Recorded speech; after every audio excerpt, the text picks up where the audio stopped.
আসসালামু আলাইকুম। প্রিভিয়াস ভিডিওতে আমরা ইফ এলস স্টেটমেন্ট নিয়ে কিছু কাজ করেছি এবং দেখার চেষ্টা করেছি যে ইফ এলস স্টেটমেন্ট দিয়ে আমরা কিভাবে কন্ডিশনাল লজিকগুলো অ্যাপ্লাই করে থাকি। এই ভিডিওতে অ্যাকচুয়ালি ইফ এলসের একটা রিপ্লেসমেন্ট দেখার চেষ্টা করব। তার আগে আমি একটি এক্সাম্পল আপনাদেরকে দেখাতে চাই যেটা আমি অলরেডি করে রেখেছি। এটা খুবই সিম্পল একটা এক্সাম্পল। আমি মার্ক নামে একটা ভেরিয়েবল ডিক্লেয়ার করেছি 94 এবং এখানে উল্লেখ করার মতন ব্যাপার হচ্ছে আমি কিন্তু ভেরিয়েবল ডিক্লেয়ারের পর তার টাইপটা উল্লেখ করিনি, যেভাবে আমরা একটা কোলন দিয়ে আমরা ডাটা টাইপ ডিক্লেয়ার করি। ওয়েল, কটলিনে আমরা টাইপটা উল্লেখ না করলেও পারি। একে টাইপ ইনফার বলা হয়ে থাকে বা টাইপ ইনফারেন্স বলা হয়ে থাকে। দ্যাট মিনস টাইপটা কী হবে ভেরিয়েবলে সেটা আমরা কম্পাইলের উপরে ছেড়ে দিতে পারি। এখানে আমি মার্ক নামে একটি ভেরিয়েবল ডিক্লেয়ার করে তার ভিতরে ইন্টিজার ভ্যালু অ্যাসাইন করে দিয়েছি। কটলিন কম্পাইলার কিন্তু অটোমেটিক্যালি এই ভেরিয়েবলটাকে একটি ইন্টিজার ভেরিয়েবল হিসেবে ট্রিট করবে।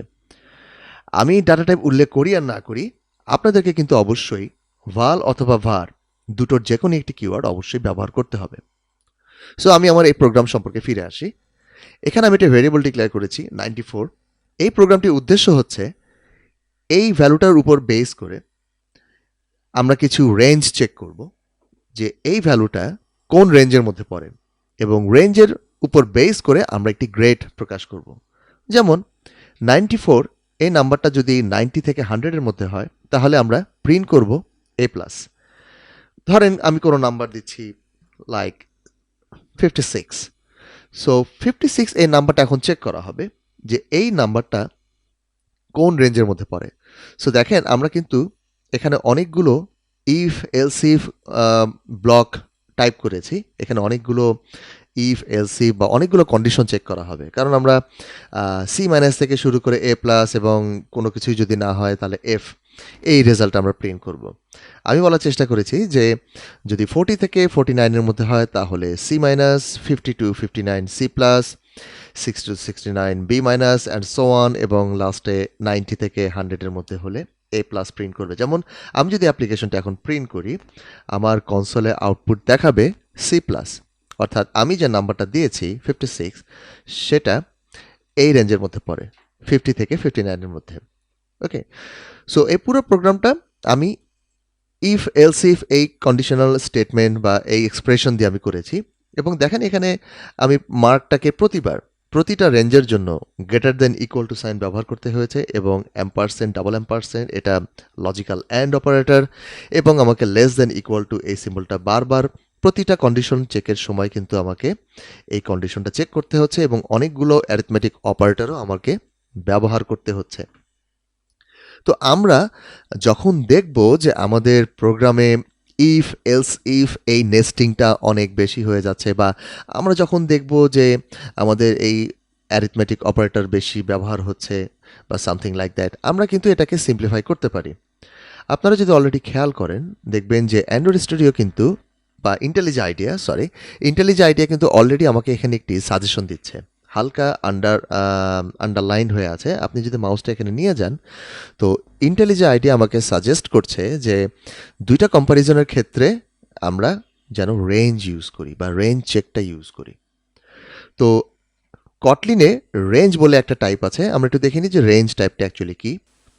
রেঞ্জ টাইপটা হচ্ছে একটি ডাটা টাইপ যেটা স্প্যান অফ কম্পারেবল ভ্যালুজ, অর্থাৎ এখানে একটি এক্সাম্পল দেওয়া আছে যে হতে পারে সেটা 1 থেকে 100 অথবা 1 থেকে 1000 অথবা 50 থেকে 100, যে কোনো একটা রেঞ্জ যেটা একটা স্টার্টিং পয়েন্ট থাকবে, একটা এন্ড পয়েন্ট থাকবে এবং এটা ইনক্লুসিভ। দ্যাট মিনস আমি যদি বলি যে 1 থেকে 100 পর্যন্ত রেঞ্জ, দ্যাট মিনস 1কেও কাউন্ট করতে হবে এবং 100কেও কাউন্ট করতে হবে। Ranges are bounded. এবং থার্ড পয়েন্ট হচ্ছে objects within a range can be mutable or immutable, অর্থাৎ একটি রেঞ্জের মধ্যে যে ভ্যালুগুলো থাকবে সেগুলো মিউটেবলও হতে পারে, অর্থাৎ যে ভ্যালুগুলো চেঞ্জ হতে পারে, অথবা ইমিউটেবল, সামথিং লাইক কনস্ট্যান্ট, এরকমও কিছু হতে পারে। এবং এখানে একটি এক্সাম্পল দেওয়া আছে, যেমন নাম্বার অফ স্টুডেন্টস নামে একটি ভেরিয়েবল ডিক্লেয়ার করা আছে যার ভ্যালু হচ্ছে 50। তো আমরা রেঞ্জটা আসলে কিভাবে ব্যবহার করব, রেঞ্জের সিনট্যাক্সটা কেমন হবে। যেমন এই প্রোগ্রামে যেটা দেখানো হচ্ছে যে 50 এই ভ্যালুটা যদি 1 থেকে 100-র মধ্যে থাকে তাহলেই এই নাম্বারটা প্রিন্ট করবে, আদারওয়াইজ করবে না। সো কিভাবে লেখা হচ্ছে দেখেন, ইফ কন্ডিশনের পর ইফ কিওয়ার্ডের পর ব্র্যাকেটের মধ্যে যেখানে কন্ডিশন আমরা লিখছি, আমরা সিম্পলি লিখছি নাম্বার অফ স্টুডেন্টস ইন, অর্থাৎ ইন হচ্ছে একটি রিজার্ভড কিওয়ার্ড। তারপর আমাকে রেঞ্জটা বলে দিতে হবে, এবং রেঞ্জ বলার ক্ষেত্রে শুরুর নাম্বার এবং শেষের নাম্বারের মাঝখানে দুটো ডট দিতে হবে। অর্থাৎ এই প্রোগ্রামটা এই কন্ডিশনটা চেক করছে যে 50 যদি 1 থেকে 100-র মধ্যে হয়ে থাকে তাহলেই নাম্বারটা প্রিন্ট করবে।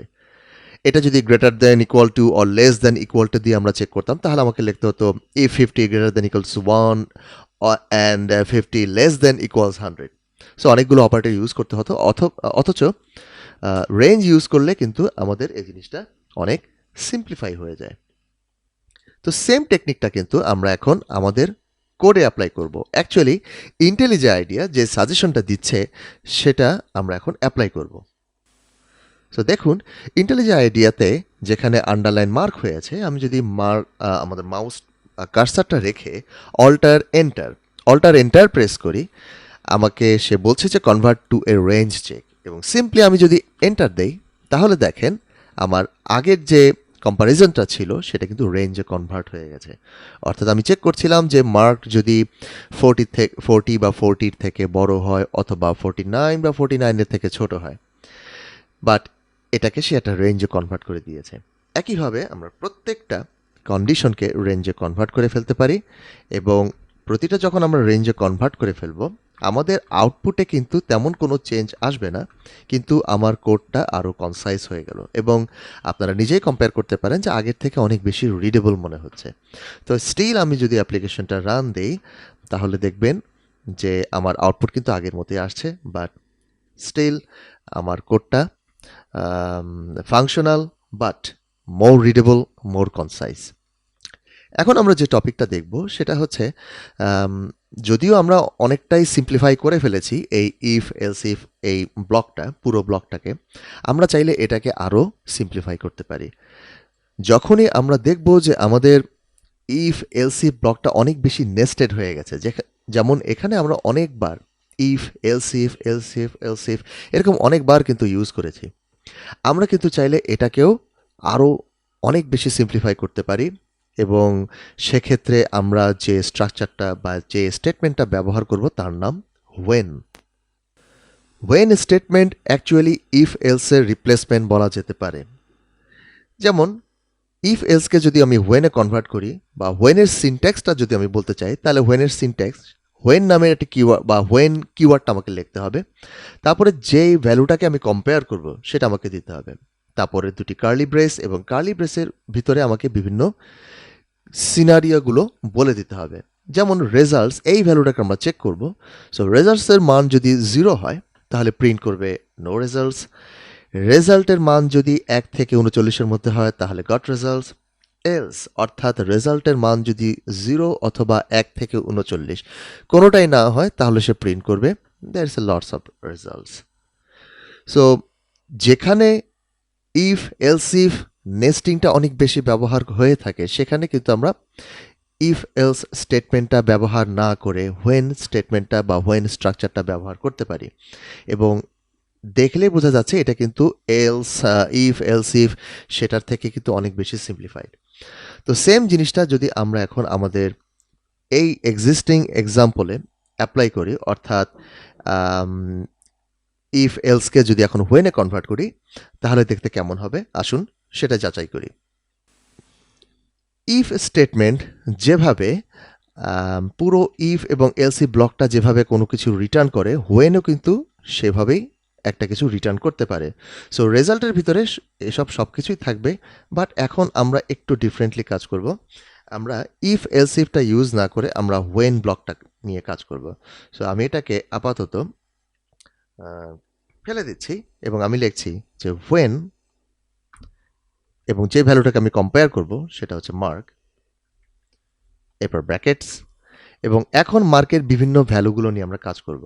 সো মার্ক যদি হয় ইন, আমরা রেঞ্জ ইউজ করছি, so 40 to 49, in that case say return করবে সি মাইনাস। একইভাবে 50 to 59 এই রেঞ্জের মধ্যে যদি পড়ে তাহলে রিটার্ন করবে সি প্লাস। একইভাবে বাকিগুলো যদি আমরা কমপ্লিট করি, লাস্টে যে আমাকে লিখতে হবে এলস ব্লক, যেখানে হয়তোবা আমি এফ গ্রেডটা শো করতে পারি। আমি পুরোটা কমপ্লিট করে ফেলেছি। সো আমরা দেখতে পাচ্ছি এখানে আমরা প্রতিটা কন্ডিশন একটি রেঞ্জের মাধ্যমে দিয়ে দিচ্ছি। সো এখন এই মার্কের ভ্যালুর উপর বেস করে বা এই মার্কটা কোন রেঞ্জের মধ্যে পড়বে সেটাই কিন্তু রিটার্ন হবে। আমি যদি আমার অ্যাপ্লিকেশনটাকে আবারও রান দিই, তাহলে রেজাল্ট কিন্তু ঠিক আগের মতোই আসবে, রেজাল্টে কোনো চেঞ্জ নেই, কিন্তু আমার কোডটা আরও অনেক বেশি সিম্পলিফাই হয়ে গেল। প্রথমত আমরা অ্যারিথমেটিক অপারেটরগুলো less than equals, greater than equals এগুলোকে রিপ্লেস করলাম রেঞ্জ দিয়ে, এবং এরপরে ইফ এলস ইফ এই যে নেস্টিংটা, যেটা রিডেবল ছিল না খুব একটা ভালো, সেটাকে আমরা হোয়েন স্টেটমেন্ট দিয়ে রিপ্লেস করলাম, এবং এক্ষেত্রে আমার কোডটা কিন্তু আরও সিম্পলিফাই হয়ে গেল এবং আরও কনসাইজ হয়ে গেল। সো এই ভিডিওতে আমরা দেখলাম কিভাবে আমরা রেঞ্জ ব্যবহার করতে পারি, কিভাবে ইফ এলসের বদলে হোয়েন স্টেটমেন্টটা ব্যবহার করতে পারি। ইনশাল্লাহ পরবর্তী ভিডিওতে আমরা লুপ নিয়ে কাজ করব এবং সেই সাথে রেঞ্জের আরও কিছু ব্যবহার দেখব ইনশাল্লাহ। সো দেখা হচ্ছে পরবর্তী ভিডিওতে।